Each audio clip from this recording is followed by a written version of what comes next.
Welcome to today's convening of the Creative Consultants. My name is Matt, Chief Content Consultant. And I'm Trudi, Chief Communication Consultant. And we are joined by Contract Consultant Danny Ginsberg. Danny, welcome. It's me. Thank you for having me. Now, as is custom here, we like to open things with a quote. And my quote was not prepared today, so we're off to a good start. Oh, yes.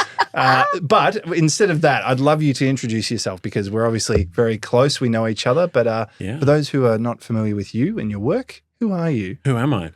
Well, my name's Danny. I've been part of the world of learning and development and people education for the past 20 plus years through some awesome organizations, all based here in lovely Melbourne. And been a theatre nerd, a real nerd, a sci-fi nerd, a musical nerd, and been able to find a career where I can actually put some of that stuff into what I do every day. Yeah.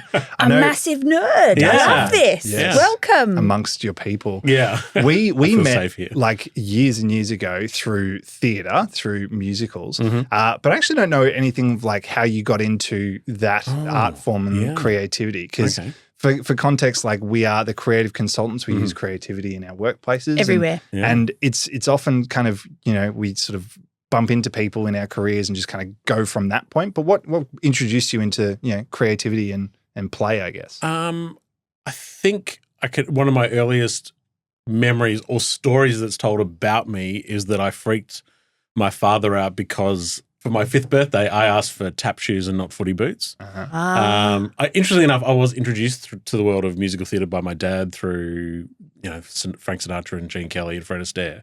And we sit and watch those movies and just fell in love with these dudes that could do this amazing stuff that wasn't kick a football around.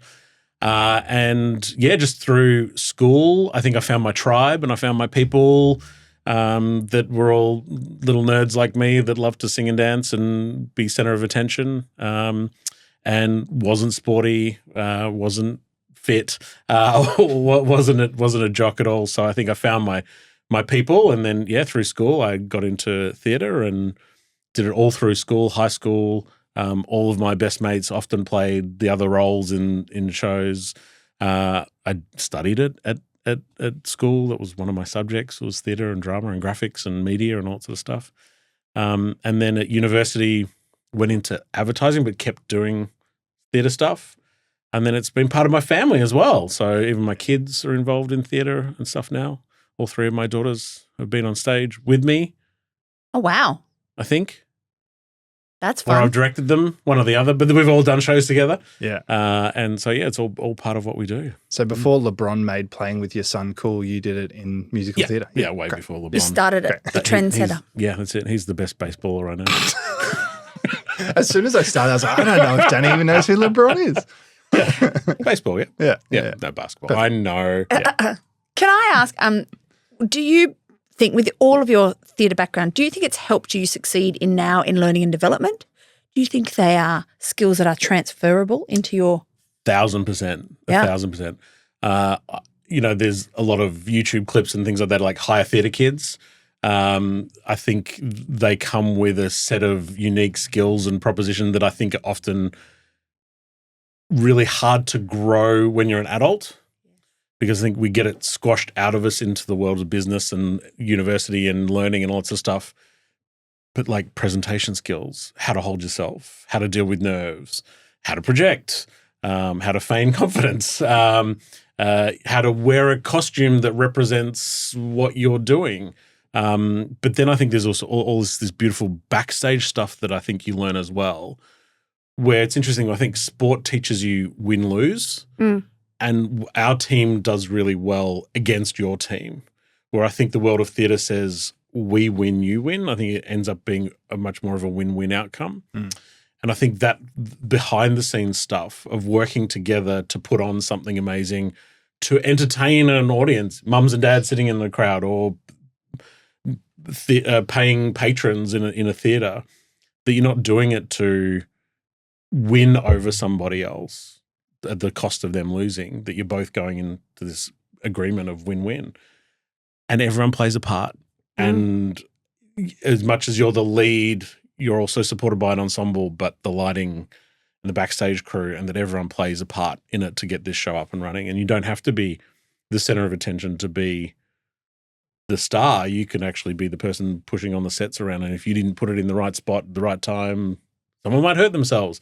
I think that's sort of stuff that gets taught often on the sports field, but I think it could be taught everywhere else. Like get in there and turn up and represent, I think is huge. Yeah. I think also too, people underestimate that really one of the biggest strengths of being a great actor is listening, right? So then you're already learning about how to listen to someone, how to truly listen to someone on a stage. I think that's really valuable. Yeah. I like to say people come to the theatre as an audience, you go, you see like the top of the iceberg and you don't see all the rich, beautiful lessons that are learned underneath. I love that. Love it. Like even something as simple as like receiving feedback. Yes. Like just take the note, right, is a theatre thing. And you sit there and you get like literally yesterday got, for the show that I'm currently in there, and this is in private life, personal side hustle, there's lists and lists of all the things. This is great, love that, do this, don't do this, do that better, point your finger here. And it's just, you just take it. It's not like, and I didn't question the director. That sounds really horrible. I asked a question of the director. I said, do we do it here or here? It wasn't like, but I did that right. It was not a defensive immediate reaction to feedback. It's cool. All right, how do we improve on this? Thanks for the feedback. So even just like the culture of feedback giving is just, it's a given. You're going to get it. Where like leadership and in business world, like it strikes fear into the heart of the bravest of individuals. You need to give feedback to that person. Anxiety and stress and all that sort of stuff, fight, flight kicks in and sweating. And, I've got to give feedback to this person. It's like, it just happens. There's a whole industry, isn't there? A whole industry of feedback. But actually, just go and do some theatre shows and learn to take your feedback and you'll be sweet. Yeah. I think it kind of ties really nicely into like collaboration, obviously. But I think I'd be curious to know your thoughts on like vulnerability in leadership, because I think it used to be just such a no-go, like, but you're the strong, stonewalled, individual leading a team. Whereas now, at least I know firsthand the way I lead the team is through honesty and transparency and vulnerability. And I think you learn that a lot through these, collaborative, theatre making processes. Yeah. How are you seeing that sort of side of things in workplaces? It's amazing how much of an industry and books and theories and concepts have been around vulnerability and authenticity and the joy of making mistakes and all that sort of stuff. And it's like, that's the world of creative expression, right? Like, I'm going to throw this idea out there. I'm going to make a bold choice to do this in this scene or in this act. Or I'm going to direct this scene this way and see where it goes. It didn't work. Scrap it. Let's start again. And it's fine. There's not a massive repercussion of that error, where I guess there is more repercussions in the world of business, but still just like fail fast and learn from it and jump in and give it a go and throw out creative ideas and see what happens is to be authentic. And I'm just going to try this, see what happens. Yeah. I think too, one of the things I recognize in you that probably a lot of other people see and go, how do you do it? Is like, you are endlessly creative. You show up with energy and like unique ideas and stuff. Thank you. You're welcome. Where does it come from? Because like I think a lot of people go, I'm not creative, right? Yeah. And I know that like everybody's got their own process, but what is it for you that you can look at something that can be typically dry or a little bit boring and go, here's a way of doing it in a more interesting, creative way? I think experimentation, I think experience, and I think one of the things that I see in business leaders as well is they get so caught up in I must think of an idea, or this must be brilliant, or this must be perfect. It actually stifles all of the thinking and all of the creativity, rather than just go, blah. This is what, I don't know, it's kind of cool. Sometimes I feel like I made a career out of just verbal diarrhea and finding out what happens. But, it's that, think of an idea, think of an idea, think of an idea, think of an idea. But what's just the next idea? What's the next best thing? Which we learn a lot through like improv and stuff. Like, just take the offer and build on it. That's people even afraid to just put an offer out there. It's funny when we play, games as part of learning, and we do some applied improv and as soon as you say the word, hey, we're going to play some games. Ooh. Everyone goes, ooh, and then you go, and it's improvisation. They go, ooh, you can always see them visually running from the room. And of course we want to, create a safe space and make them invited and play the game safely. But it's funny, one of the games you play is like just come up with ideas or yes and, or if you want to play just a simple game. And it's just like, what was the hardest part about that? Coming up with ideas is the first thing. It's like, but your ideas were endless. Like there was no restrictions on their ideas. Like think of a thing and they're like, I can't think of anything. Because all they're doing is saying, I've got to think of something, I've got to think of something, I've got to think of something. Not just saying refrigerator, vomit, bird poo. Like whatever's coming out of your mouth, you can think of anything. Yeah. But they're so restricted by must think of something that they don't think of anything. Yeah. Would you consider yourself a courageous person? Wow, we've gone deep. I know we've gone deep, but I'll explain why. My mother. We talked about vulnerability. Well, here it is. Only because when you say that, I do wonder whether I'm interested in this connection between organisationally courage and playfulness. And I think what you're saying is people don't go, oh, think of an idea. And it takes some courage in those. Yeah. In the theatre, there is this sort of embedded safe space, but in an organisational setting where there's this judgment that happens. And I just wonder, listening to you talk, it seems like such a natural, you do it with such ease. And I just wondered where courage sits in your ease. I would say that scale has tipped from fearful to courageous, and I just knocked the microphone, tipped from fearful to courageous as I've got older. I think number one is 100% the safe space, right? Like if I'm not feeling safe, if I'm not feeling like this is a psychologically safe space, like all of us, I don't feel courageous enough to be the first one to speak or to be able to speak up in some of those environments. But, and in the world of theatre and business, it's about like, what is this environment we're creating? What is okay here? What is okay in this space? And I think as I've gotten older, I've given less shits as well. And it's a beautiful thing, isn't it? What's the worst that's going to happen? And we've all experienced, right, with global pandemics. What's the worst going to happen? We're going to be out of work, and we'll find something else. You're always going to end up back where you are. So what's the worst that's going to happen if you throw out an idea? People might think you're a bit silly or had a silly idea. Oh, well, at least you threw it out there. So I think experience, age, safe space are all things that contribute to that. I would hate to say, it's just something I've been built with and learnt along the way. I think I wish I knew now what I know. I wish I knew then what I know now around giving the right amount of shits in the right spots. Yeah, I think too, it's like, leaning into what makes you different as well. Like I had somebody once tell me that like you kind of owe it to other people to share what your unique thing is, right? Oh, like that's deep. Yeah, like, it's almost selfish to not share your thoughts and opinions if it can add value in a unique and interesting way. And so it's your job to really like communicate that and get that in front of people so they have the opportunity to hear it. And I think it's like the idea of that being courageous is sort of, I don't know, I think I'm very similar to you in that like I kind of prickle at the idea of like, I'm not courageous, I just like have an idea and I want it. But the amount of shits you can give about where that lands and how it's received is sort of irrelevant because it's the act of sharing that is the important thing. Yeah. And it's this whole societal pressure that's put on that as well. And I've got 3 daughters and everyone I've said to them at some point in their growing up isn't school funny? You spend your whole life trying to fit in and then you spend your whole rest of your life trying to stand out.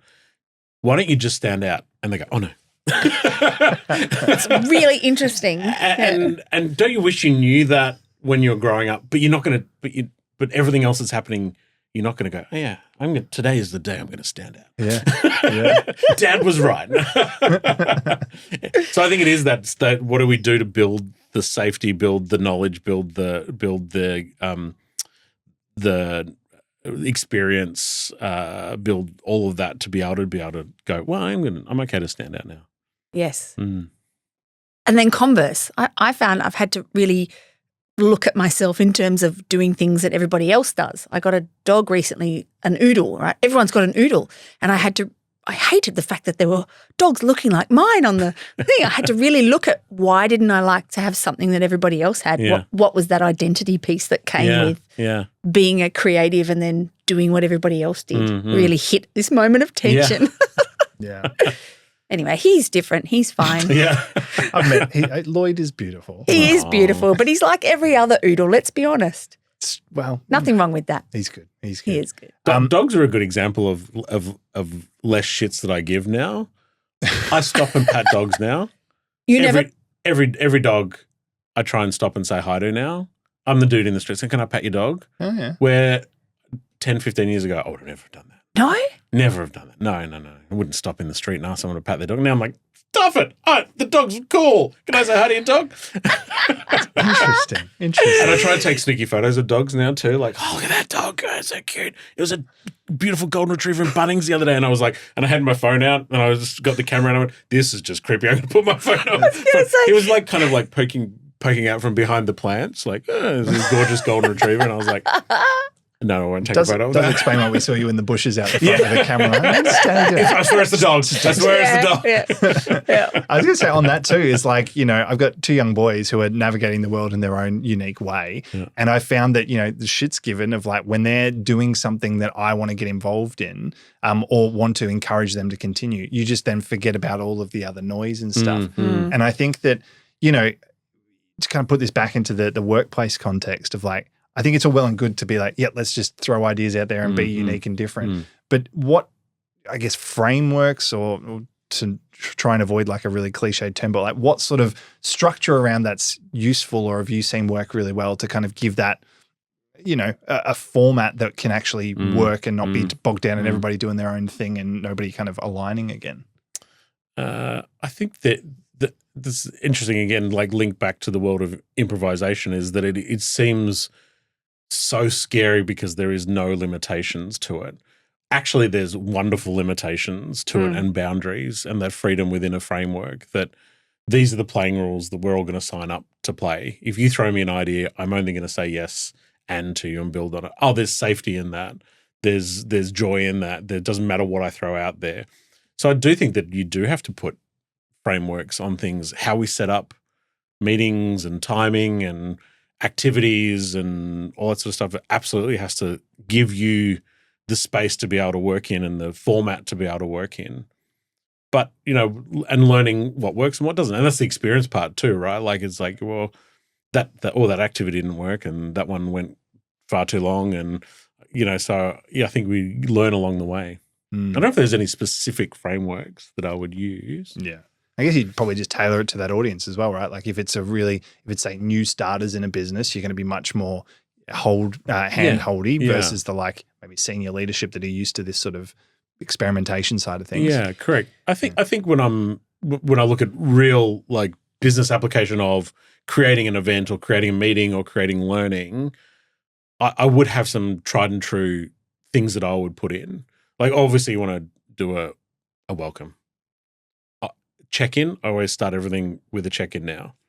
How are we landing in this space? Getting people talking, just chatting to the people next to them, getting them feel comfortable, setting up the playing rules of how we're going to be in this space, doing some really fun, like experiential learning activities we can call play, right? Like we'll give it the business title. We'll give you an experiential learning activity. We're going to play for a bit. We're going to get safe. We're going to get comfortable. We're going to enjoy. We're going to get imaginative. And now we're going to do the activity and we're going to do the learning. So I think like there is those rhythms and beats that you can create and I would copy and paste and replicate depending, even if it's a new starters, I would still do a check-in. How you're going? How you're feeling today? Because this is day one. You must be a bit nervous. Let's acknowledge what's happening in the room. Yeah. Let's just actually let's play a game where we all just talk and get to know each other a little bit. No. I hate the word icebreaker. But me too. Yeah. Because it says that there's ice between us that must be broken. Yep. Yeah. Yeah, I do. Yeah. So why don't we just get to know it? We're going to play a game where we get to know each other a little bit more. Great. Which is perfectly a great example for new starters. Yeah. Let's do an icebreaker where we're going to get to know each other even more, but we've been working with each other for 10 years. Oh. Not the right activity. Yeah. Chuck that out. We're going to do something a little bit deeper or play a different game. Yes, I think you can replicate, but you need to adapt as well. Yeah. Have you seen a change in creativity in the learning and development space? I mean, you've been in there a long time. Have you seen rise, falls, ebbs, flows? Yeah, I think I would say there's kind of still from what I can tell, I still think there's two worlds of learning and development. And I think they ebb and flow depending on what's happening. And I think the two worlds are compliance. They must know this, therefore we must have an education team that delivers this online training of X, Y, Z. I've seen that go through, we're going to gamify it and badgify it and all those stuff that you try and layer on top of that world that I think has had mixed results. And you're almost like, just call it what it is. Like we all just need to do the fire and evacuation training. No point making it fun and engage, like just call it what it is. Let's get through it as quickly and as seamless as possible. And then I think like, when do you want that other real learning to happen, which is a change in behavior, a change in mindset? And I think in that space, I think there's definitely been ebbs and flows of creative. And I think the pressure comes like, we're going to get creative and we're going to get a bit wacky and try and do some things. And then all of a sudden it's then, well, we're going to bring that back and we need to actually have a strategist come in and tell us what we need to do. Like, I think it's kind of ebbs and flows depending on where the business is at as well. I think the biggest change that I would hope that I could be seeing out there is, I hope that gone are the days of the team builds and that's more just integrated into learning. I don't know if that's true though, but I would hope it would be a rise in that. Yes. Yeah. That's fair. There's that whole, and you're in this world, right? This whole separation of like play. You're going to go and do this team build ropes course, and then you're going to debrief it in the last 10 minutes of the activity of around the world trip that you did, or you played a car rally, or Mission Impossible or whatever it is. And then we'll debrief it. And the debrief is, what did we all learn from that? And it's team build and communication and clear leadership and direction. Great. Did you know that going into that activity? Yes. Do you know what coming out of it? Yes. Yeah, it's really horrible, isn't it? Yeah. And I know, and I now have data that the asshole that I work with really is an asshole, because how they behaved in that activity was really assholey. Yeah. And so it's just validating all this stuff that I had, rather than we're going to integrate into what are we trying to get out of this program. If it is connection, how do we create genuine connection? What's an activity that we can do that isn't a ropes course or but that integrates into the learning? We go, oh, I experienced an emotion and a feeling, and I've had an experience what I haven't actually felt like before. Oh, that's what it's like to receive good feedback. Oh, that's what it's like to receive poor feedback. I've never really understood when I've given feedback before, that's how the other person could interpret it. I've felt that. Now learning can happen because now I've got an experience to link back to. That's a great world to be in. I would hope we're getting there. I think it's a slow burn. It's a slow burn. Hopefully it's changing though. I think things are changing. It feels like things are changing. That we're now learning how to put play in the work that we do, not play and the work that we do. Yeah. Well, having said all of that, I think it's safe to say you've passed the job interview. We'd love to offer you the role of congratulations. Thank you. Contract consultant. Would you please join us again for another chat? And we'd love to deep dive into some of your experiences, if that's cool. Over a ropes course. Yeah. Done. Yeah. I'm all for it. Done. Episode done. Done.